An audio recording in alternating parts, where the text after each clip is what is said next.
We did 1, 2, and 3. 4, you know how to do this. You would have distributed power to a power. We call that power to a power. You can't solve with a negative exponent. You need to move it to its denominator. So you p to the ninth and 3 to the third, which gets you p to the third over 27. Okay, and this is the answer I'm looking for.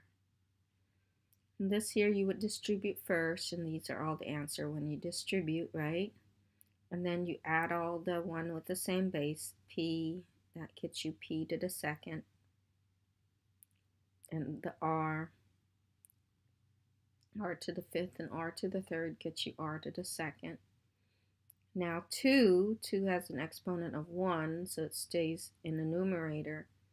Now this 5 to the negative 2 has to move to the denominator to become 5 to the positive 2. So your answer is 2p squared r squared over 25. Like that. 2 over 25 p squared r squared. And this last answer, you do that. You always reduce first, move to the lower one, move to the higher exponents. And be careful, this is a plus and a plus, which makes it 3. Okay. We did number 7, most of us, I hope. Okay, and here you go. You solve for y. Okay, you isolate this variable y. Get rid of the x first if you want, or the 15, doesn't matter. Your answers will come up the same. Okay, and then you do that. Be careful with these right here. Make sure you do additive inverse. Notice it's a negative 15 and a negative 5y. Okay. And then you do the rest, and then you graph that.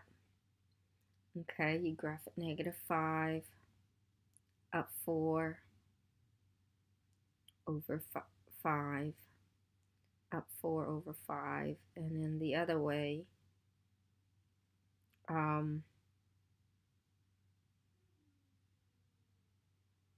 you get a linear equation, a linear graph from a linear equation. Write an equation that will create a perpendicular line, so we want a perpendicular slope then. The slope here is 4 over 5. Slope is 4 over 5. Perpendicular slope is negative. It's a positive, so you make it a negative, and reciprocal, so flip them. 5 over 4. So write an equation with a perpendicular to make a perpendicular line. Therefore, we may need to use this slope right here. So we have y equals to explain why your equation creates a perpendicular line, then graph. Okay. This is how I want you to explain y equals to negative 5 over 4 x plus, we're going to graph this, so say 1 is perpendicular. We'll create a perpendicular graph.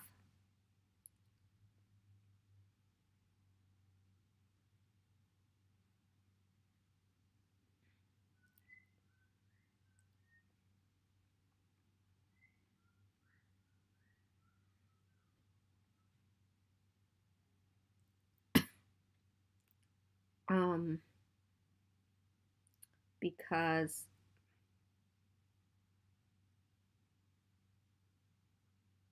the slope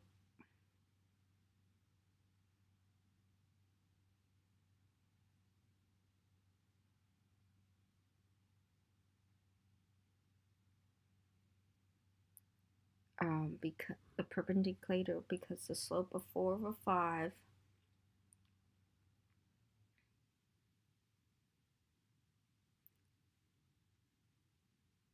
because the slope of, let's explain this one. The slope of negative 4 over 5 is opposite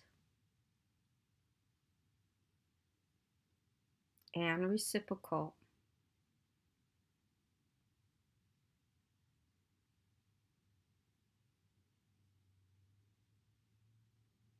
of the original slope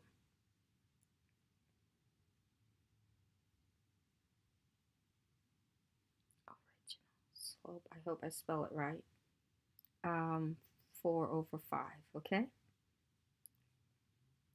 So make sure you explain thoroughly that you have the equation here and that these two are in there.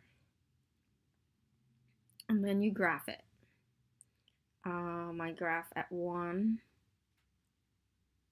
then go down 5 over 4. Down 5 over 4.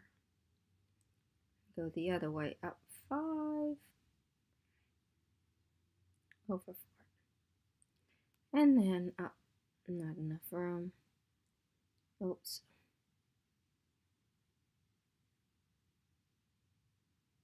Perpendicular, which is 90 degrees. Perfect. Okay, and then you do the same for these and explain. Make sure you write the original slope for me, m equals to 2. The perpendicular slope then has to be negative. That's a positive, so 1 over 2. Write an equation and explain.